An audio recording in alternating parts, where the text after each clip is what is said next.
they came out on Wednesday. My name is McKinley, and in this vid, I'm going to tell you about my 3 favorite reads of the week and my favorite cover of the week for the week of June 22nd, 2022. Don't forget to like and subscribe. That really helps out a lot. Normally, before I tell you about my 3 favorite reads of the week and my favorite cover of the week, I show you the haul. But this week, I'm going to show you something a little special. I got a pretty nice A-OK from Mr. Riggs, Mr. Rigormortis 87. So, first of all, I can't thank you enough. Wow, that was really unexpected, first of all, and just above and beyond, because there was, wow. I can't believe that you sent this to me, and I am super stoked that you did. So, we're gonna open this up. It's like 4 pounds of comics, you guys. So, this is going to be something that we're going to, oh my golly. Well, I gotta read the letter first. Oh shoot. I'm gonna give you a really quick tease. Really quick. I hope I'm not showing anything. Wow, this is really sick. So I don't know if you can see that spawn. That's badass. And then wow. Okay, so I'm gonna show you the rest of what's inside this box in a separate video. So make sure you click on that, because this is gonna be good. This was a really good week for books, so I can't wait to show you the haul. And you know I'm gonna start off with Marvel, DC, Image, and then I'm gonna show you the real indies. On Marvel, Moon Knight, going down with the ship, as you might say. Now let's move on to DC, because that's the only Marvel book I bought. Black Adam. Ooh. Catwoman. Beautiful cover by the Frizz. Nightwing. And that rounds out the DC haul. Now let's move on to Image. And I picked up a Spawn #1 30th anniversary edition. It's a blank cover, so for all your sketches. And who knows, there might be a sketch of Bear trying to be Spawn, trying to do a little cosplay someday. We're gonna have to work on that, because I think that's something that would be really funny. I Hate This Place. I got the X-rated cover, but I don't want to show that word because we don't need to see it any more than we already do. And rounding out the Image haul is Gunslinger Spawn. You know I love those old Western type covers. Woo! Now let's move on to the real indies. And on Dynamite, we've got Sheena, Queen of the Jungle. Cover art by my favorite person in the world, Rose Besh. Oh, she's just the best. On Boom, the new issue of, they're all new issues. Something is Killing the Children. On Fantagraphics, Trigger Warnings Red Room. On AWA, Primos, and that's the last issue of that 4-issue run. And we also, rounding out the haul, is Warner Presents Classic Pulp Sci-Fi. This is a reprint of comics that are in the public domain, I guess, and they are on super nice paper. Well, I think super nice.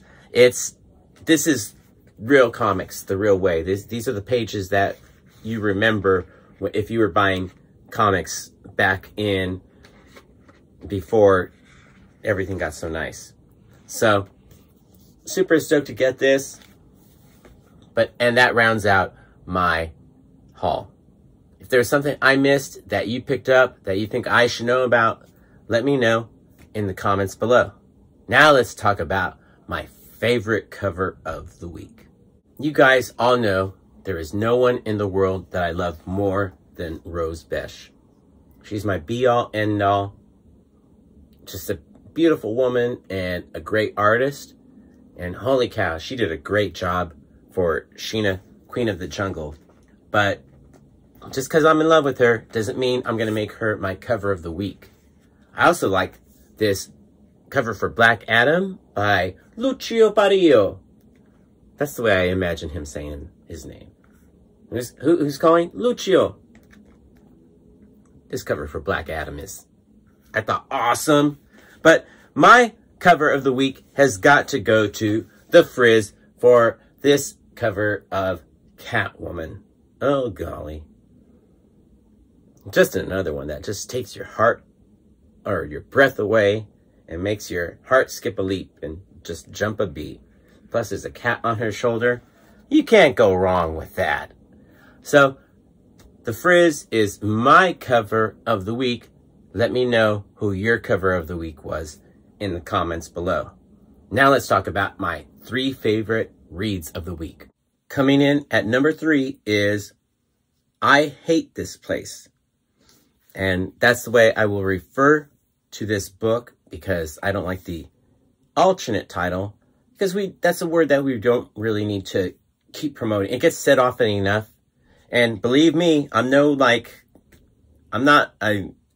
say it a lot too, especially when I'm at work, especially when I'm burning myself or smashing my hands into things or getting my hands crushed by other things. Boy, I say that word a lot. I say a lot of crazy words that you wouldn't believe, but there's no need to keep perpetuating it any more than we need to. So that's why you won't see it on the cover and won't see it in this video. But I do like this book. I enjoyed this. Let me say, I enjoyed this book. It was a good read.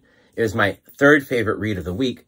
But to be honest with you, I don't see myself continuing to buy it. I'm just really not invested in the characters. And you might be saying, McKinley, you're just being a jerk because you don't want to get invested in a lesbian couple as a main character. And to that, I will say, I am not opposed to lesbian couples because I live with a lesbian couple. So that's not the issue. The issue is that I just haven't really taken that much of an interest in these characters. So, although I Hate This Place was my 3rd favorite read of the week, I don't see myself continuing to read it. It's a good read, but I don't think it's a story that I need to keep following. Now let's move on to my 2nd favorite read of the week. Oh my gosh, you guys. I cannot tell you how much I enjoyed my 2nd favorite read of the week. Coming in at number 2, Something is Killing the Children. The Tiny Onion has given us probably, in my estimation, the best single issue of Something is Killing the Children so far. This issue was so darn good. Holy cow.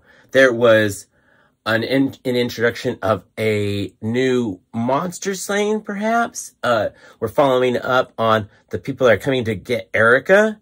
And then we're still on Erica too. So this was an issue that had so much.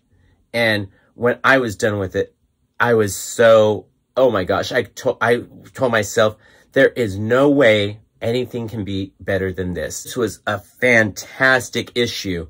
And if you're buying Something Is Killing the Children in trade, you will not wait. You cannot wait to read this when it is finally all said and done because, oh gosh, honestly, this was probably his best issue. This was probably the Tiny Onion's best issue for Something Is Killing the Children. I'm leading up to my favorite read of the week because that book was so darn good too. I had to read them both twice to make sure that these were going to be my 1 and 2 picks because even though Something Is Killing the Children was so good and it was honestly like the best issue the Tiny Onion has written, there was something that was even better than that. And you already know what it is. If you saw the haul, Ed Piskor's Trigger Warnings Red Room. I didn't think this issue was going to be as good as it was, but it was even better than Something Is Killing the Children. And after I finished reading SIKTC, I was like, there is no way Red Room is going to be better than this. And it was. It was, holy cow, a bunch of short stories in one book. just really rounded out the whole Red Room universe that Ed created for us. Fantastic. I cannot believe how much I enjoyed this issue. I didn't really think it would be better than Something Is Killing the Children, but holy cow, it sure the heck was. Some of you like him, some of you don't, and those of you who don't, I mean, he's just one of the best guys putting words to paper and ink to paper. Who's doing it better than him right now? I don't think there's anybody. He is the best, just hands down, because he's the whole package. He writes, he draws. He's the complete package. So, Ed Piskor's Trigger Warnings, Red Room, my favorite read of the week. Let me know what your favorite read of the week was in the comments below. And I really appreciate you watching. I know I'm getting these videos done so late, but it's just been a nightmare in my head. And I appreciate you making it all the way to the end of the video, because somehow that makes it a little bit better. Peace, love, Bunny and Bear.